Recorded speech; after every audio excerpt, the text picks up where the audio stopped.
Dad, will you read me a story about the princesses this time? A story about princesses, you say? Well, now I got a story for you.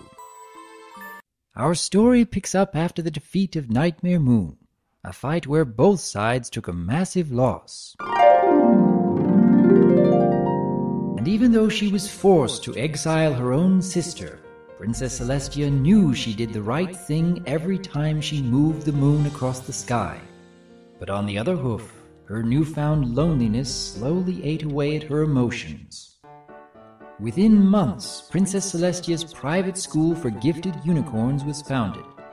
To the public, this was a chance to study under the princess herself.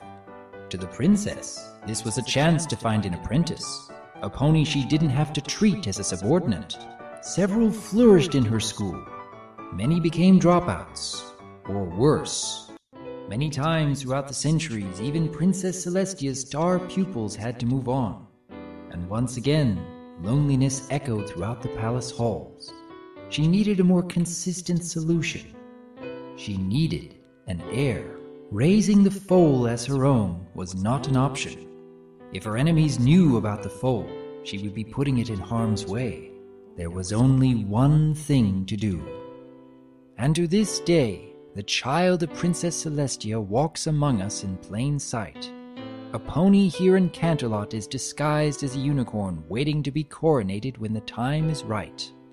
Wow, you think I could be the long-lost daughter of Princess Celestia? Now that would be ridiculous. After all, you have your mother's eyes. Nightmare? Not exactly. I had this dream where my parents were my foster parents and I met my real mom. Your real mom? What was she like? She was perfect.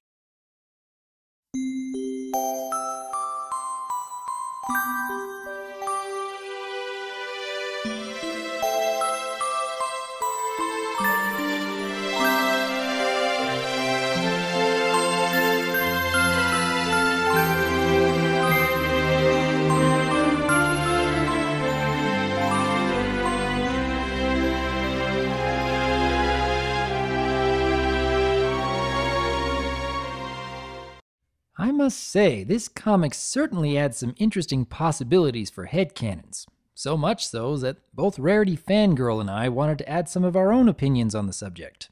The possibility of Twilight being the child of Celestia is very unlikely. While I do see her as a mentor figure to Twilight, being caring and nurturing, I can't see her as a mother. The main reason being that she is constantly putting Twilight into danger, which a mother would definitely not do.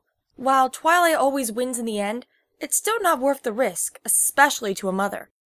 So while this story in the comic is very interesting for an alternate universe, I can't see this being canon at all. I do, however, encourage all authors watching this video to try to use this concept in their next story. I would love to see what you all come up with, and considering the talent our fandom has, I know you all are capable of implementing this unique story idea. I'm with Rarity Fangirl on this one. I'd love to see more writers tackling this intriguing concept in their stories. Though it is highly unlikely that Twilight could really be Celestia's daughter, I actually can see how the MLP staff could make it work. Celestia would have had to force herself to be distant, not allow any pony to catch on to this hidden secret, which in turn could have made Celestia's actions much more believable, as in preparing Twilight to rule by constantly testing her limits, while at the same time being emotionally distant just enough to merit Celestia acting more like a mentor than a mother.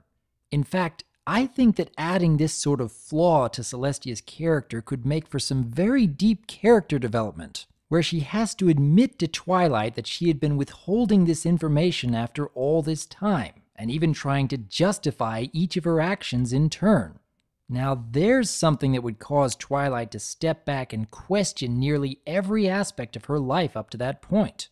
But what do you think? Does this theory about Twilight's heritage hold any weight? And if true, what sort of impact would it have on the show as a whole?